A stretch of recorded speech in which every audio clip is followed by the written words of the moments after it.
So our today's topic is transformer. तो transformer दो types के होते हैं। First is step up transformer and second is step down transformer. Step up transformer, step down transformer.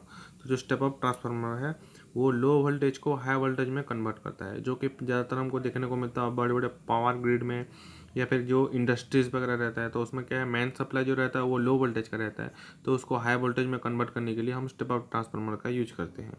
और दूसरा है step down transformer, जो कि हाई वोल्टेज को लो वोल्टेज में कन्वर्ट करता है। तो ये जनरली हम होम पर्पस के लिए या फिर जो हम घर के बाहर या फिर कोई कॉलोनी में फिर हम जो ट्रांसफार्मर देखने को हमको मिलता है उसको हम बोलते हैं स्टेप डाउन ट्रांसफार्मर। तो ये क्या करता है, ये हाई वोल्टेज को लो वोल्टेज में कन्वर्ट करता है।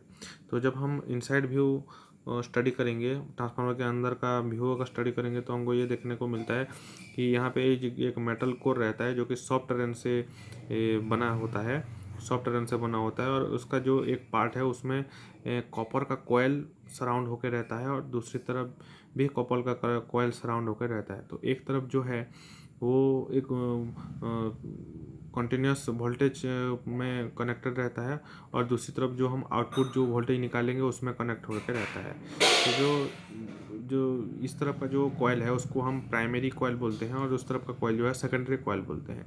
तो यहाँ पे जो नंबर ऑफ टर्न्स, इस जो कॉयल है वो नंबर ऑफ टर्न्स लिया है, जिसको बोलते हैं हम NP। और यहाँ पे जो सेकेंडरी के लिए नंबर ऑफ टर्न्स है वहाँ पे हम बोल सकते हैं NS। तो हम अब जब यहाँ पे प्राइमरी कॉइल के ऊपर जब हम वोल्टेज अप्लाई करेंगे तो ये वोल्टेज की वजह से यहाँ पे मैग्नेटिक फील्ड प्रोड्यूस होगा और इसी मैग्नेटिक फील्ड की वजह से यहाँ पे मैग्नेटिक फ्लक्स प्रोड्यूस होगा। तो सॉफ्ट आयरन का लेने का मतलब यही है कि जो यहाँ पे जो फ्लक्स निकलता है वो कोई भी फ्लक्स को अपने एरिया के बाहर वो निकलने नहीं देता है, वो फ्लक्स अपने ही अंदर में ही वो फ्लो होने देता है।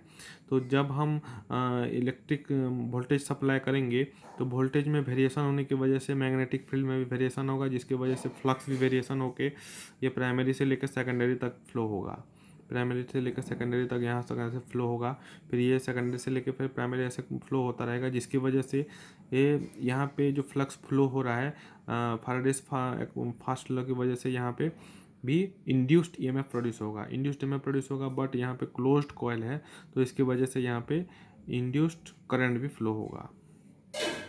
तो हम ये जनरली यहाँ पे बोल सकते हैं जो कि flux coming out from primary coil is equal to flux coming in to the secondary coil is equal to phi बोल सकते हैं। तो यहाँ पे जो फ्लक्स निकल रहा है प्राइमरी कॉइल में से सेकेंडरी कॉइल पे जा रहा है निकल के, सेकेंडरी कॉइल पे जा रहा है निकल के due to magnetic field variation और ड्यू टू वोल्टेज वेरिएशन, तो उसको हम फाई से डिनोट कर सकते हैं। तो अगर हम प्राइमरी कॉइल में अगर फ्लक्स को हम कैलकुलेट करेंगे तो उसको बोल सकते हैं हम phi flux for primary is equal to हम बोल सकते हैं NP/I, क्योंकि यहाँ पे जो नंबर ऑफ टर्न्स हम लिए हैं इसकी वजह से यहाँ पे करंट प्रोड्यूस हो रहा है जो कि सेकेंडरी कॉइल पे जा रहा है। ठीक उसी तरह पे हम सेकेंडरी कॉइल का फ्लक्स जब निकालेंगे तो हम उसको बोल सकते हैं number of turns into I का मतलब यहाँ पे है करंट, जो करंट यहाँ पे इंड्यूस्ड हो रहा है, क्योंकि यहाँ पे ये एक क्लोज सर्किट में है। तो ये क्लोज सर्किट में इंड्यूस्ड ईएमएफ प्रोड्यूस हो रहा है, तो इसकी वजह से हम बोल सकते हैं कि यहाँ पे इंड्यूस्ड करंट फ्लो हो रहा है। तो उसके बाद जब हम फैराडे सेकंड लॉ यहाँ पे अप्लाई करेंगे तो हम बोल सकते हैं कि फैराडेज लॉ हमको बोला है कि E is directly proportional to the rate of flow of flux, जो कि हम अगर यहाँ पे माइनस को निकालेंगे तो यहाँ पे हम मोड करके भी लिख सकते हैं, और जब मोड को निकालेंगे तो यहाँ पे हम माइनस लिख सकते हैं। तो हम जब प्राइमरी कॉइल के लिए EMF निकालेंगे तो वो हो जाएगा minus of primary n number of coil into d∅/dt। तो यहाँ पे जनरली हम क्या करेंगे, जो प्राइमरी कॉयल के लिए अगर हम EMF निकाल रहे हैं तो यहाँ पे फाई का वैल्यू जो है, फाई का वैल्यू क्या निकाले हैं, प्राइमरी के लिए हम ये निकाले हैं NP/I करंट। तो यहाँ पे उसको पुट कर देंगे तो हमको ये इक्वेशन मिलता है EP इक्वल टू ये इतना इक्वेशन मिलता है और ES इक्वल टू ये इक्वेशन मिलता है, जो कि एक है प्राइमरी के लिए और दूसरा EMF है सेकेंडरी के लिए। तो इसको जब हम रेशियो निकालेंगे तो सेकेंडरी बाय प्राइमरी, तो यहाँ पे हमको मिलेगा कि यहाँ पे ये टर्म कैंसिल हो जाएगा, d phi by d t cancel हो जाएगा और माइनस माइनस भी कैंसिल हो जाएगा। तो जनरली हमको मिलेगा number of turns for secondary upon number of turns for primary. तो ये जो इक्वेशन मिला ये हमको बताता है कि जब नंबर ऑफ टर्न्स हम कॉयल का इंक्रीज करेंगे तो यहाँ पे ईएमएफ भी उसी का इंक्रीज होगा। तो ES/EP=NS/NP। This equation states that the number of primary और secondary turns of the coil is directly proportional to the induced EMF. इसका मतलब ये है कि हमको इंड्यूस्ड ईएमएफ और इंड्यूस्ड करंट अगर हमको यहाँ पे इंक्रीज करना है तो यहाँ पे नंबर ऑफ टर्न्स हमको इंक्रीज करना पड़ेगा, नंबर ऑफ टर्न्स हमको इंक्रीज बढ़ा करेगा। तो जनरली हम ये ट्रांसफार्मर में देख सकते हैं कि हमको इंड्यूस्ड करंट अगर यहाँ पे हमको बढ़ाना है तो वोल्टेज तो मिल ही रहा है, तो इंड्यूस्ड करंट हमको आउटपुट में अगर हमको निकालना है तो यहाँ पे हमको नंबर ऑफ कॉइल्स को इंक्रीज करना पड़ेगा, जो कि हम इस इक्वेशन के थ्रू हम यहाँ पे स्टडी कर सकते हैं। तो ये जो हम ट्रांसफार्मर का स्टडी किए हैं ये हमको 99 से लेके 99.99 तक ही हमको एफिशिएंसी देता है, जो कि हम बोल सकते हैं कि जो 1% है वो एनर्जी लॉस होता है। तो यहाँ पे हम बोल सकते हैं कि 100% कोई भी ऐसे एफिशिएंसी वाला ट्रांसफार्मर नहीं है जो कि बिना एनर्जी लॉस के ये हमको एनर्जी सप्लाई देता है। तो यहाँ पे हम बोल सकते हैं power input is equal to power output, जो कि अगर 100% एफिशिएंसी वाला ट्रांसफार्मर में अप्लाई होता है तो उसमें क्या होता है, नो एनर्जी लॉस, मतलब हम जितना भी पावर इनपुट करेंगे उतना ही पावर आउटपुट हो रहा है, तो यहाँ पे कोई भी एनर्जी लॉस नहीं हो रहा है।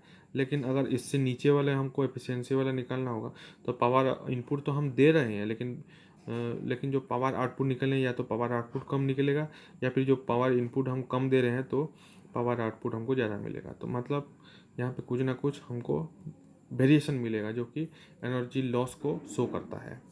तो हमको जनरली पता है पावर इज इक्वल टू होता है V इंटू आई, V मतलब है वोल्टेज इंटू करेंट।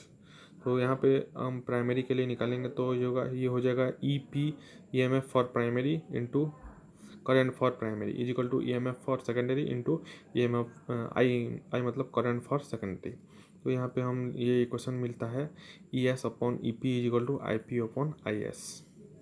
इसका मतलब ये है कि जो EMF सेकेंडरी का अगर हम EMF इंक्रीज करते हैं तो हमको करंट सेकेंडरी का कम मिलेगा, या फिर हम करंट सेकेंडरी में अगर सेकेंडरी कॉइल में अगर हम करंट कम यूज करते हैं तो वोल्टेज हमको ज़्यादा मिलेगा। इसका मतलब यही है। तो ये इस इक्वेशन का मतलब ये दिया गया है कि by increasing current voltage is reduced और वाइस वर्सा।